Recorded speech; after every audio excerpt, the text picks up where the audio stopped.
আসসালামু আলাইকুম রহমতুল্লাহ বারাকাতুহ। বিশ্বাস বা দর্শন মানব জীবনের এমন একটি বিষয় যা তার জীবনের গতিপথ নির্ধারণ করে দেয়। এটা এমন এক ভিত্তি যাকে অবলম্বন করে মানুষ তার সমগ্র জীবনধারা পরিচালনা করে।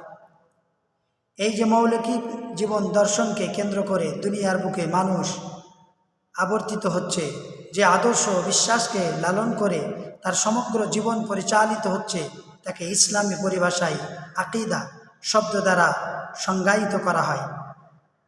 কোনো অবকাঠামো যেমন ভিত্তি ছাড়া অকল্পনীয়, তেমনভাবে একজন মুসলিমের জীবনে আকিদা ও বিশ্বাসের দর্শন এমনই একটি অপরিহার্য বিষয়, যা ব্যতীত সে নিজেকে মুসলিম হিসাবে সম্বোধিত হওয়ার অধিকার ও দাবি হারিয়ে ফেলে। এটা এমন এক অতুলনীয় শক্তির আধার যা একজন মানুষকে তার আদর্শের প্রতি শতভাগ অবস্থান করে তোলে এবং জীবনের প্রতিটি পদক্ষেপে সেই বিশ্বাসের প্রতিফলন ঘটাতে বিরামহীনভাবে সচেষ্ট রাখে। অপরপক্ষে মানব জগতের যাবতীয় পথভ্রষ্টতার মূল্য রয়েছে এই মৌলিক আকিদা দ্বারা, আকিদা থেকে বিচ্যুত হওয়া।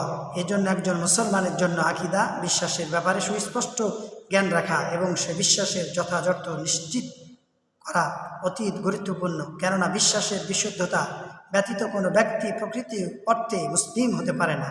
প্রতিটি কথা ও কর্ম যদি বিশুদ্ধ আকিদা ও বিশ্বাস থেকে নির্গত না হয়, তবে তা আল্লাহর কাছে গ্রহণযোগ্য নয়। আল্লাহ পাক বলেন যে তোমরা সাবধান হয়ে যাও, হুঁশিয়ার হয়ে যাও, তোমাদের কথাবার্তা এমন হবে যে তোমার কথার দ্বারাই অপর একজন যেন আঘাত না পায়। আল্লাহ পাক আমাদেরকে সহি সালামতভাবে পৃথিবীর বুকে জীবনযাপন করার তৌফিক দান করেন। সকলে বলেন আমিন। আল্লাহ